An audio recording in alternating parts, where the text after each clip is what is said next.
Olá, queridos alunos e alunas, sejam bem-vindos a mais uma aula de História. Eu sou a professora Bárbara Lisboa, estou loira com cabelo curto, vestindo uma blusa vermelha e o tema da nossa aula de hoje é Proclamação da República. Antes de mais nada, é importante nós relembrarmos o contexto que levou à proclamação da República. Muitos setores sociais estavam descontentes com o governo de Dom Pedro II. Entre esses setores sociais, nós podemos destacar os cafeicultores, os profissionais liberais e os militares. Por quê? No caso dos cafeicultores, esses cafeicultores do Oeste Paulista já utilizavam mão de obra livre nas técnicas de plantio de café. Porém, eles não tinham prestígio político. Já os cafeicultores do Vale do Paraíba, que utilizavam a mão de obra escravizada, estavam descontentes porque, com a abolição da escravidão, não houve indenização por parte do governo imperial. Já a parte da classe média e os setores, né, ligados a profissionais liberais, eles queriam ter uma maior participação na política, sem contar também que muitos desses profissionais e desse segmento, né, social estava difundindo ideias republicanas. E os militares, que haviam tido um maior prestígio após a Guerra do Paraguai, também se sentiram prejudicados com essa exclusão da participação na política. E vale também nós ressaltarmos que as ideias republicanas, elas começaram a se difundir e ganhar força já nesse final, né, do período do governo imperial. Tanto que, em 1870, foi fundado o Partido Republicano Paulista, e logo depois, essas ideias, né, do republicanismo também ganharam muitos seguidores em setores do Exército. No Rio de Janeiro foi criado o Clube dos Militares, onde essa parte do Exército que estava descontente com o governo imperial começava a discutir ideias republicanas e do positivismo, que era uma teoria filosófica que falava da questão do progresso, da ordem, ligado àquelas ideias iluministas que foram difundidas na Europa lá no século XVIII. Com essa difusão de ideias republicanas, tanto republicanos civis como militares tentaram convencer os altos oficiais do Exército a promover um golpe e derrubar o governo imperial. E assim se chegaram próximo do Marechal Deodoro da Fonseca, que teve um grande destaque na Guerra do Paraguai. O Marechal Deodoro, ele acabou aderindo às ideias republicanas. E no dia 15 de novembro de 1889, adentrou ao 1º Regimento do Exército e dissolveu o gabinete ministerial que estava sendo liderado pelo Visconde do Ouro Preto. E assim foi proclamada a República no Brasil. Foi criada uma nova bandeira nacional em 19 de novembro, com o lema positivista Ordem e Progresso, embora o lema por inteiro dos positivistas fosse o amor por princípio, a ordem por base e o progresso por fim. Foram mantidas as cores verde e amarela da bandeira imperial, Pois o decreto número 4, que criou a bandeira republicana, diz que as cores da nossa antiga bandeira recordam as lutas e as vitórias gloriosas do Exército e da Armada na defesa da pátria, e que essas cores, independentemente da forma de governo, simbolizavam a perpetuidade e integridade da pátria entre as outras nações. Quando foi proclamada a República, então começou um governo provisório que durou até 1891, quando então foi promulgada a primeira Constituição republicana. Os dois primeiros presidentes do Brasil foram militares, por isso que esse período é convencionado, né, a ser chamado de República de Espada. Após esse governo desses dois primeiros presidentes, nós tivemos um período na nossa República onde houve uma predominância de segmentos ligados a grandes latifundiários e cafeicultores, que é o período do coronelismo e que é chamado de República Oligárquica. Eleito, Deodoro da Fonseca formou um ministério com pessoas de diferentes tendências republicanas. O Ministério da Guerra foi entregue ao militar positivista Benjamin Constant, o Ministério das Relações Exteriores ao republicano civil Quintino Bocaiúva e o Ministério da Fazenda ao intelectual baiano Rui Barbosa.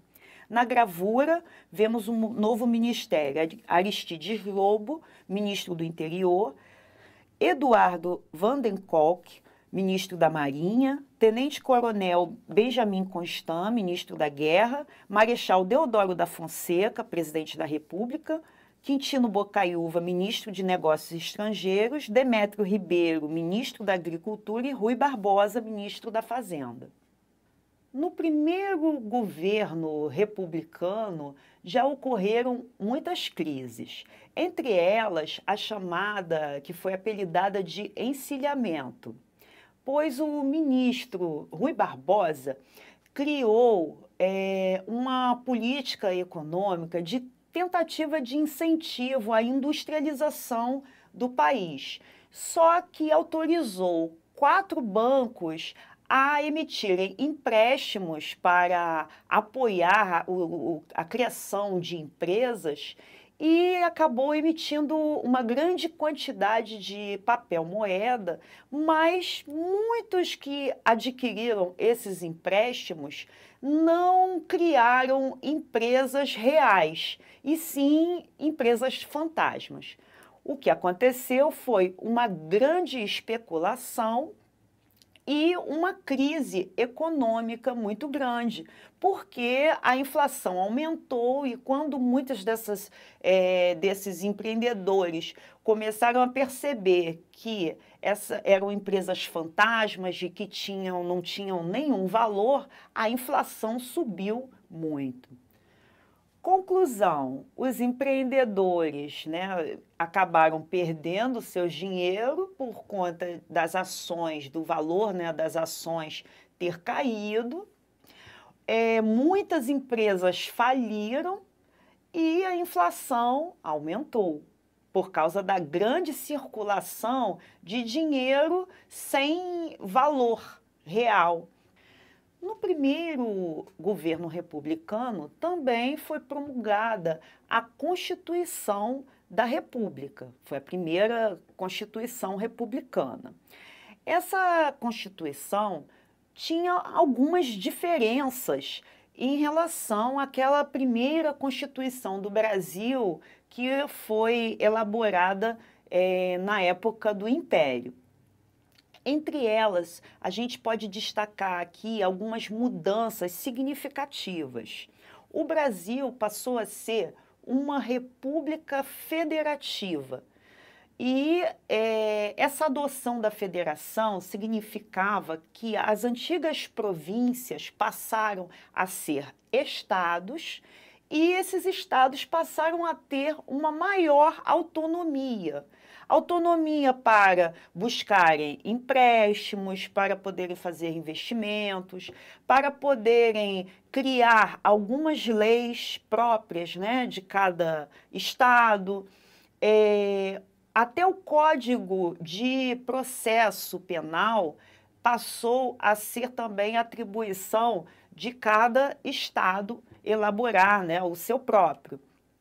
Então, somente naquele momento. Depois, isso futuramente, né, ocorreu essa mudança e passou a ser um código só de processo penal para o Brasil inteiro. Mas no início da República, os estados eles também tinham essa liberdade até de processar. O Brasil passava a ser também uma república federativa presidencialista, onde o chefe de Estado e de governo é o presidente da República, que tinha um governo de 4 anos e estabelecia a divisão em 3 poderes: o executivo, o legislativo e o judiciário. A Igreja passou a ser separada do Estado. Então, criou-se o chamado cartório civil, de registro civil, nesse período. Antes da proclamação da República, os nascimentos eram registrados pelo batismo, né, nas igrejas. Mas com a República, passou a ser registrado pelo Estado e houve essa separação. Houve também a liberdade de culto, mas, diga-se de passagem, as religiões de matriz africana, por exemplo, não eram consideradas religiões, então eram perseguidas na época. Por quê? Para o governo republicano, lá do final do século XIX, religião tinha que ter como se fosse um livro de base religiosa, de uma doutrina religiosa expressa como se fosse num livro sagrado. O voto pela Constituição passou a ser universal, masculino e para brasileiros alfabetizados, sendo que alguns setores do clero regular, ou seja, padres, alguns monges, não podiam votar. A primeira eleição para presidente no Brasil, ela ocorreu de forma indireta. As posteriores que passaram a ser de forma direta, quando o cidadão vota diretamente nos seus representantes. Na imagem à esquerda, vemos a Constituição de 1891 e à direita, uma representação mostrando os marechais Deodoro da Fonseca e Floriano Peixoto assumindo o poder. Deodoro da Fonseca foi o primeiro presidente da República e Floriano Peixoto foi o vice-presidente e pertencia à chapa de oposição. Deodoro da Fonseca teve que lidar com muitas dificuldades em seu governo, entre elas a dificuldade econômica sofrida por conta do plano econômico do encilhamento, conhecido como encilhamento. Além disso, as leis tentavam limitar um pouco o seu poder e ele tentou governar de forma autoritária, tentando dissolver o Congresso.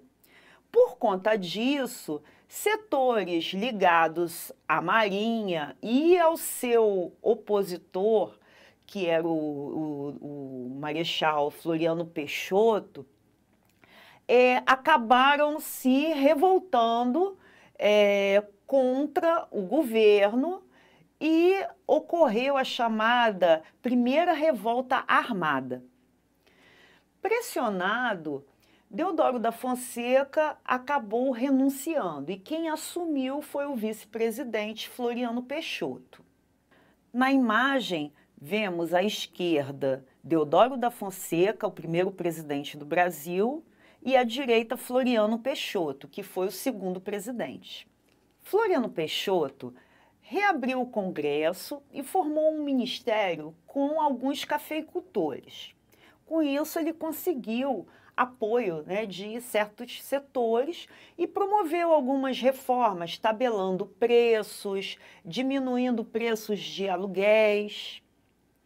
E assim ele conseguiu contornar um pouco as crises que ocorreram em seu governo.